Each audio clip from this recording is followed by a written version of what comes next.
you everyone for coming to this session.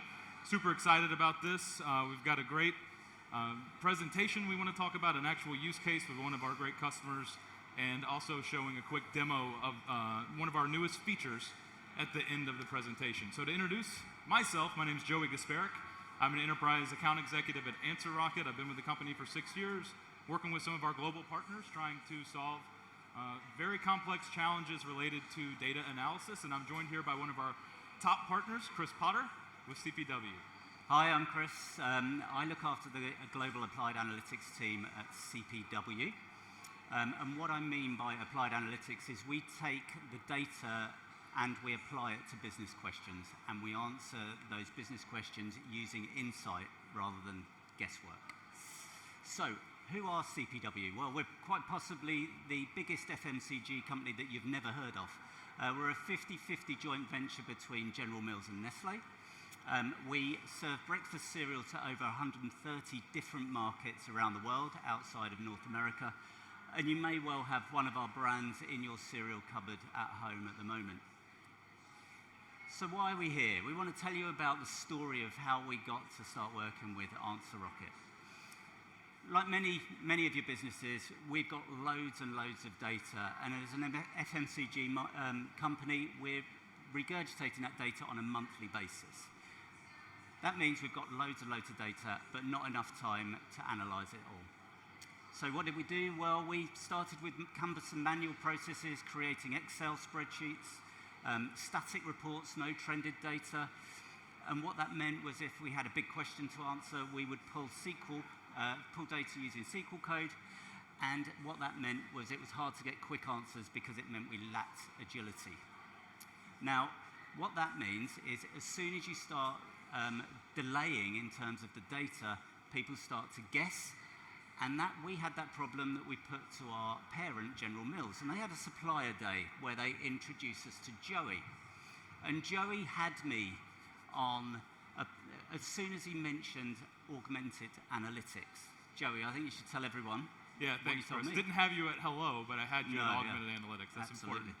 And I presented this slide, actually, at the vendor day. And it was a good time for us to meet because you were already putting your data into a data warehouse, and you had teams doing this and cleaning the data, getting it into a data warehouse that ANSWERROCKET could connect directly to and help your teams to query that data using AI machine learning models to answer some of the simple questions. Hey, what were my sales by month? Or what's my distribution compared to my competition? All the way through to more complex questions, like what's driving my market share? Or why am I winning or losing in this channel? And getting to those why answers very quickly.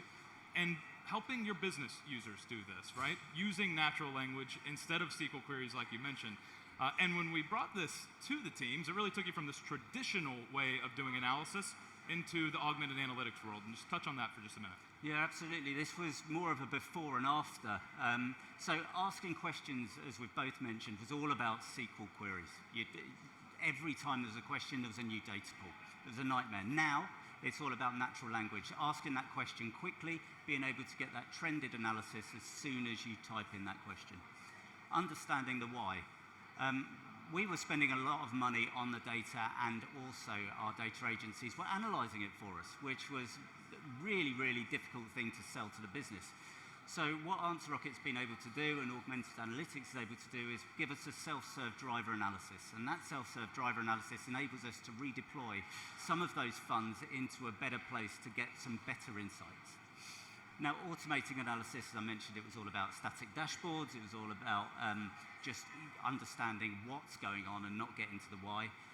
And what ANSWERROCKET can do using the RocketBot functionality, which we'll talk about in a bit, is all about repetitive decks, getting those decks out to the business users as soon as possible, and really getting that workflow automated as much as possible. And primary users mentioned there were some brave marketers and salespeople out there, but it was mostly our analysts that were using the data, and now it's open to the entire business. It's not just the domain of the analysts. And truly the entire business, Chris. Not just your business teams, but the executives themselves. Yep. Yeah, we've just moved into training the SLT, so moving into that area, and it really is, it's up and down the business, all levels of people are using the data. And going from traditional to augmented analytics, I want to center on a use case, right? Put it into the words of how is this being done today using the share rank analysis. And I think this paints a really good picture of taking a traditional analysis that's been done for years at CPW and augmenting it with augmented analytics to deliver just a more impactful experience to the end users. Yes, so, I mean, this is a classic spreadsheet, a reporting spreadsheet that you'll see here. It does what it says on the tin. It tells you how each of our markets are performing in terms of market share, and the business really likes that. But what it doesn't do, it doesn't tell you why market X is performing the way it is. So what we were really wanted to do is not reinvent that wheel. We wanted to complement that report with AnswerRocket's rocket bots that were, as I mentioned, repeatable decks. So they get to the why. They partner the Excel spreadsheet, so we're not parking that. We're not moving everything over. We're keeping the stuff that the business likes, but we're diagnosing why the markets are performing the way they're performing, whether it's distribution, pricing, what's going on, touch of a button, in your inbox straight away. Yeah, and I like this use case because I think everyone that works at a company can relate to a dashboard that you rely on, or a pivot table, or a spreadsheet. And I like to look at this because we all love to win, but we all hate to lose. And I can see where we're winning in the green, but we all gravitate towards those red boxes. Why are we down? What can we do to fix this, right? And those are the showstoppers. Those are the fire drills. Those are the ones that drag your team into answering questions that take days, weeks, or longer to answer. But with that AnswerRocket rocket bot to supplement this, what that allows the businesses to do is get out of asking, hey, why did this happen? And put time on the calendars of the teams and set strategy. And that is really the power of augmented analytics. How do I go from asking a question to strategy in seconds, in minutes, as opposed to days or weeks? And that's really what we're focusing on here. Absolutely, it's that time saving. Yep. So, and the results. I was going to say, where are we now? So, we launched in March. We've got over 100 users trained. We just trained, literally, I was over in Switzerland yesterday training the SLT. We were analysing over 40 markets with our data, and our brand teams are now looking after their own data. They're analysing over 30 of their brands. They're making sure that they own their data and that they own their KPIs, rather than before it was all about asking those analysts to help them understand what their brands are doing. So what are the key learnings so far? Well, the data asset is the most important thing. If you put bad data into a tool, you're going to get bad insights out. And once we cleaned up the data, we were able to get that great insight out, and we were able to really, really plug and play. It literally is as easy as that. We grew the audience slowly. As I mentioned, we trained the SLT yesterday. You would think that they would be the first people to go, but no, we went with the analysts first to try and make sure that we could learn from what was good and what was bad from the data before we went out to the business. And we focused energy on the right people and the right teams. So we didn't, as I say, go to everyone. We got the people that were going to really use the tool and be able to really talk about that tool to the rest of the business. And really, again, the business needs clarity on goals and next steps so they can come along on a journey with us. And that journey really is a two-way street. Really, we've learned together, we've built together, and we're improving the tool together that really helps CPW deliver what we need AnswerRocket to deliver. Yeah, and one thing that I want to talk about is grow the audience slowly, start with the analysts, and then get to the SLT and some of those senior executives. But there was a senior champion involved the whole way, a VP of Insights that was pushing this, getting more stakeholders involved. That's critical to this. Without that, the success is really hard to achieve there. And then just mentioning that partnership is a two-way street. This is new technology. These are things we're rolling out together. We're learning together. We're gathering feedback and quickly iterating on to improve the experience. And when we talk about improving the experience, that's where we want to focus the second part of this conversation.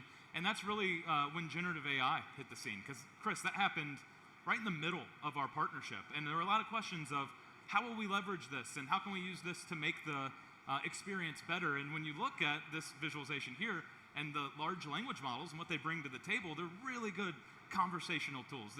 I bet everybody in this room has had an experience where you've used ChatGPT and you are both scared but also excited because it's like I'm talking to a human or a machine. I don't know which one it is. And it's that conversational tool that really opens up the excitement of what you can do and what you can open up from a technical perspective.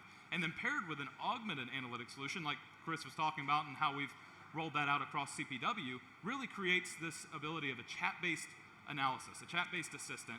And the key thing here is, how does this help us increase adoption? How do we go from the 100+ users to 500 to 1,000 to everyone in the company leveraging this tool? And that's where Max comes in. A GPT-powered AI analyst that is conversational because it is powered by GPT. It's connected to your company's data, and it's skilled in advanced analytics. And this is the important part. It's not an intern. It's not someone who's going to answer simple what questions or sort of the low-hanging fruit. It's what you typically would go to an agency to hire out to answer those why questions, the more advanced expert level questions. And then the cool thing is available when you need Max, right? This isn't just a weekday thing during the work hours. It's weekdays, weeknights, holidays, no vacation. It's available whenever you need an answer to your question. I think everybody can relate to sending a note to an analyst or sending a note to someone that you really need an answer to and getting that out of office. Well, I don't think Max has that feature enabled yet, right? So what I want to talk about now is the use case that we're going to show a demo of in just a moment. And when you think of traditional data sets and where analytical tools typically will help you get insights from, it's your databases, your spreadsheets, your reports, the dashboards that you all love. But what is really valuable is all of the other information in the company. And Chris, you all have a knowledge base. And you told me once, you said everything in the insights team that we produce, we put into this knowledge base. Yep. And that's been for years, right? So we've got thousands and thousands of presentations, of documents, of surveys, PDFs, you name it, right? Everything that helps you run your business outside of that structured data is available there. So we really said, how do we help you tap into that? And Chris brought us an interesting use case, and it's one that was highly relevant, one that you're trying to understand, and one that you had actually done the work on already to see how much time we could have saved. So talk about the private label use case, Chris. Yeah, so, I mean, like many of our businesses, we get hot topics come into the applied analytics team all of the time. And this year, really important for us is what's going on with private label cereal consumption. How is it performing, and what's it doing to our branded business? What we'd do traditionally is we would take that question away, we would start thinking about the macro picture, and we'd do loads and loads of reading behind the macro trends that were happening around inflation, private label, what's going on, and then we would couple that with the Nielsen data and make sure that we covered off the sales perspective. Now, that would take us well over a month to at least just get to the first draft before we could go back to the person who's asked the question and say, are we on the right lines? But that was a challenge that I put to Joey, and Joey's come back with this. Yeah, absolutely. And Chris, how many times do you get questions like that before I go into the use case? Sort of those high level, what's going on with private label that require the unstructured data piece? Yeah, so it's probably, you're looking at SLT shareholder presentations are the big ones, probably 3 or 4 a year. And you'd mentioned that you don't really have time to answer all of the questions that come in. Is that just to tee up the experience? Basically it, yeah. Not enough time to be able to do all the reading and understand all of the reports that... And what we want to enable here is the ability for someone to come into Max and to ask a question, hey, what are the drivers of cereal consumption? Or what's going on with macroeconomic trends in the EU in 2022? And leverage Max to do the heavy lifting of that. When the heavy lifting is the stuff of finding the documents, then putting the documents into some sort of summary, reading through all of the documents. It takes hours and hours, days and days of work. That's why it took you a month to put this together. So how do we not only speed up the summarization of these articles, but then how do we use Max to create different visualizations across the structured data as well, so that you can put that unstructured, what's going on in the market, together with the structured, what are consumers buying at the shelf, so that quickly you can get to the answer and get back to taking action. So what we want to do now is run a demo. We were going to do it live up here, but there's no connector for us to run it on the laptop. So Vivian, if you could pull the video up for us, and bear with us while this gets pulled up.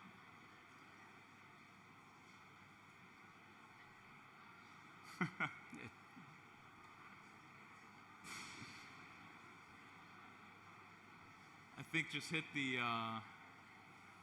green arrow there, Vivian, or the green box to exit the full screen. And then it should pop up right behind that. Yep.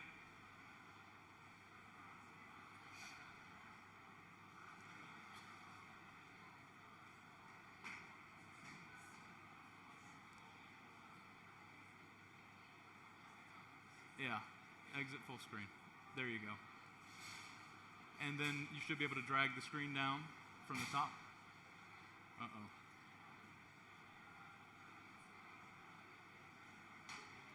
You're going to leave me up here. Yep.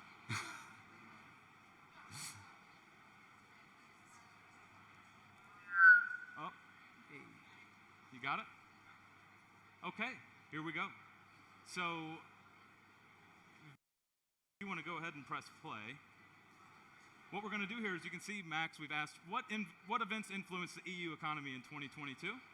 And what Max is going to do, and be ready to press pause as well. Vivian, if you could press pause while it's going as well. What Max is going to do is summarize the article. These are articles that have been pulled and stored in a knowledge base within Max.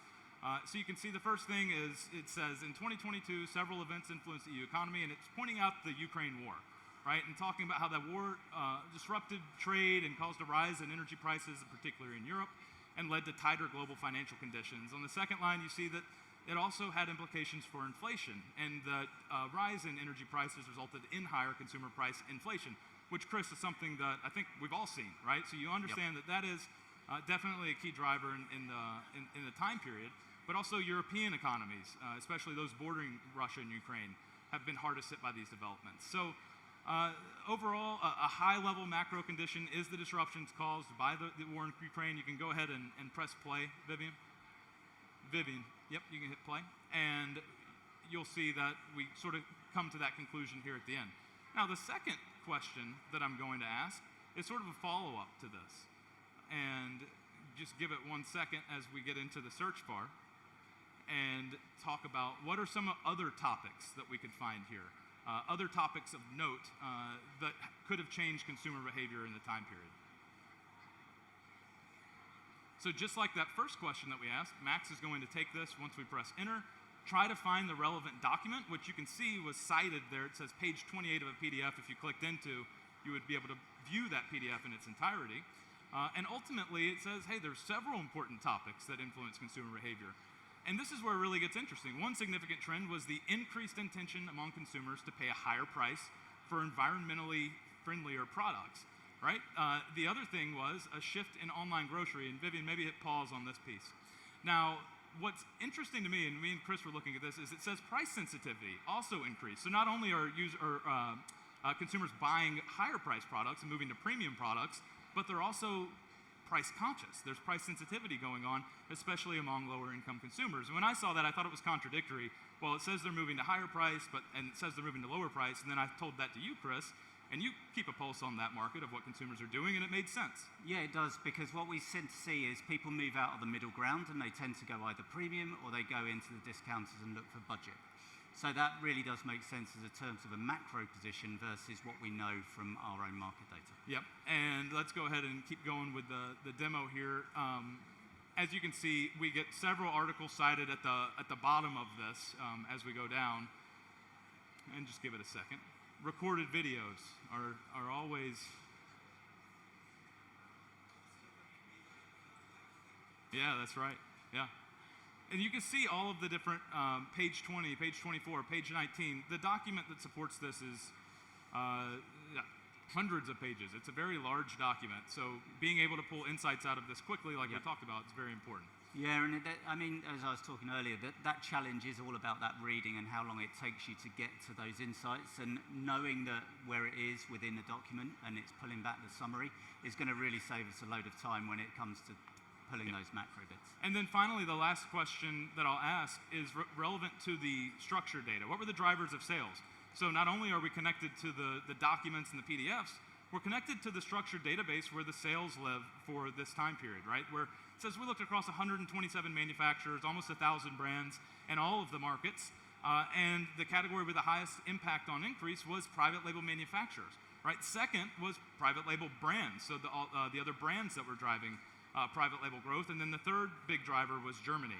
It said it had a notable impact on sales growth. And not just showing you that what it grew, what was the percentage that it grew, and also how much did it impact the overall growth of the category. So the last thing we'll do, if we hit play and keep that going, is I'm going to come back to, first off, the visualization. where it'll show not only are you getting the insights from the structured data that Max is producing, but we're also bringing back a visualization that helps us look at all of the drivers, not just the first private label and the private label brands and the markets, but across all of the different, you can see the 12th ranked was Tresser. You can see CPW as the 6th ranked driver of the category in the time period, and bringing that together. Yep. Then the final thing we'll do in this demo is ultimately use some of the classic large language model prompts, getting it to summarize what we're looking at, right? So I'll scroll down to the bottom and I'll ask Max to summarize this thread. And I think I asked him to summarize it for my friend Chris. Let's see. Data friend. And I was pretty specific, I know, right? There we go. Yeah. 5 bullet points in an email to my friend Chris. There we go. See, we are friends. I told you, Chris. Yeah. And this is really where it gets cool. I've done things like summarize this into PowerPoint presentations, put this into 100 words, all the things that you've probably played around with GPT, but now we're taking the unstructured data, we're taking the structured data, and we're putting that together in a way that you could copy and paste and send to your boss or send to your team, and really puts a bow on top of the experience of not just helping you get to the answers, but really helping you get to that final output that might help you inform decisions. So, Chris, when I look at this, I think about a months-long project, something that you did that you can tangibly say it took a month to get this done. This sort of tool we talked about could save you a ton of time. Yep. Yeah, I mean, straight away, you could do that within 10 or 15 minutes and take away some of the key points. It doesn't take away the analyst's role, because they've got to pull that presentation together. They've got to try and understand a little bit more about what the drivers of the sales are doing. But what it does is it really speeds up that process of getting to that first draft, that you can then go back to the business and start talking to them quickly about what you've found. And I think that is pretty much the game changer that we're talking about. Yep, absolutely. And then when we talk about what we want to do next, Chris, because obviously this is an important sort of, or you could probably just cut it out. Yeah. Just keep going. Yeah, just cut that. Well, we look at not only unstructured and structured use case, we want to build on the momentum that we've had as partners, and we want to look at what's coming in 2024. So I want to touch on some of the things that have you excited about that. Yeah, so what we're looking at next is looking at putting consumer data in there. If you can imagine that you're asking a virtual consumer what they think about, for example, their breakfast cereal, we'll have all of that data in there, and then Max would be pretty much your co-pilot to getting you to those insights. We're also thinking about panel data, how we can get Kantar panel data in there to be able to talk about the shopper. And then finally, other departments around the business, like supply chain, finance, have asked about how we be able to use this tool to be able to get to insights around our business performance a lot quicker, not just the insights around the market performance. Yeah, and I think the key word there is co-pilots. We have a list of co-pilots that we're excited about, and looking forward to continuing the partnership in 2024. So thank you, Chris, for being on stage with us and talking about your story. And thank you all for joining. If you have any questions, I think we have a few minutes if there are any questions, right? Yep. When you said about 100 words, is it accurate because when I asked ChatGPT Yeah, so the question was, whenever you ask it to do 100 words, does it really come back with 100 words? More or less, what I've noticed is it does do that. What we've seen, instead of 100 words, we say, give me a long narrative or give me a short narrative. We have different ways to prompt Max with things like that, where we, if you want a more robust narrative. So yes, if it's exactly 100 words, I've never counted it, so I can't answer that accurately. Plus or minus 10%? Yeah, I'm willing to take that risk that it's plus or minus 10%.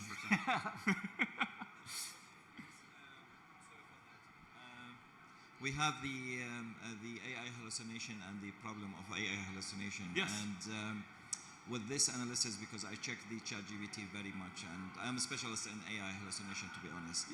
And I always see some deviation from the right result or from the data. So did you take the AI hallucination into account when you are analyzing this? Absolutely. Anything that you do with GPT, you have to be worried about hallucination. It's 100%.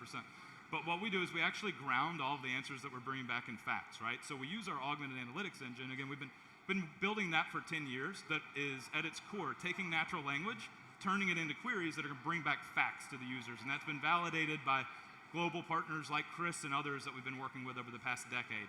Now, with Max, what we do is we do a similar process, right, where we will query the database using our skills, using the different augmented analytics techniques that we have, and ground that back in facts from the actual structured data.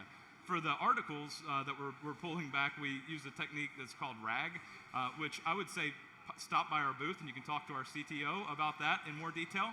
But ultimately what it allows the model to do is only create answers from facts. We don't let the model actually go and query the database. We help it facilitate the conversation that you're having with the data itself. Last thing, I found the PDF, it's about 60 page or something like that, that the showed in the video. 60 page? 60 page, yes. So it can take that one and analyze the 60 page because ChatGPT cannot take that much of information. Yeah, we're not using ChatGPT. So we're using an enterprise API for GPT. I think in this case it's either 3.5 or 4.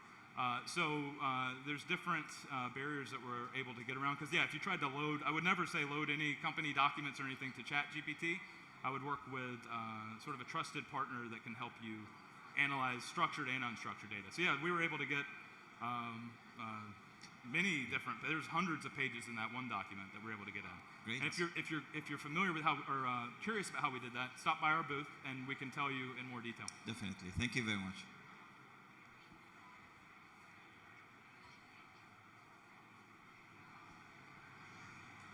Hi, sorry if you mentioned it, but I was wondering, like, you mentioned in the middle of your project that Gen AI became a big thing. How long did it take you, roughly, to get the chatbot up, and was the speed of that facilitated by the fact you already had a comprehensive knowledge base? Yeah, so it didn't take us long. I think we were playing with a beta version of Max. I demoed at another conference back in the end of February, actually the very first version of Max. So if you think about GPT hit the sort of the main stream in December, November of last year. By the end of February, we already had sort of a working version that we were demoing and then pulling in customers and partners like Chris to say, how do we get this implemented in your business? Now, the thing that helped us go very quickly is, again, we've been doing this for 10 years. The hard part is taking a question and actually querying a database, which we're really good at. Now, what we actually saw was Max was able to break down some of the adoption barriers that we see, because a lot of times people think that, oh, I'll just give a chat tool to my executives, and they don't ask what were sales by month over the last 6 years for a specific product. They go, why are we down? Why are we up? What's going to happen next week? Where are my opportunities? Where are my risks?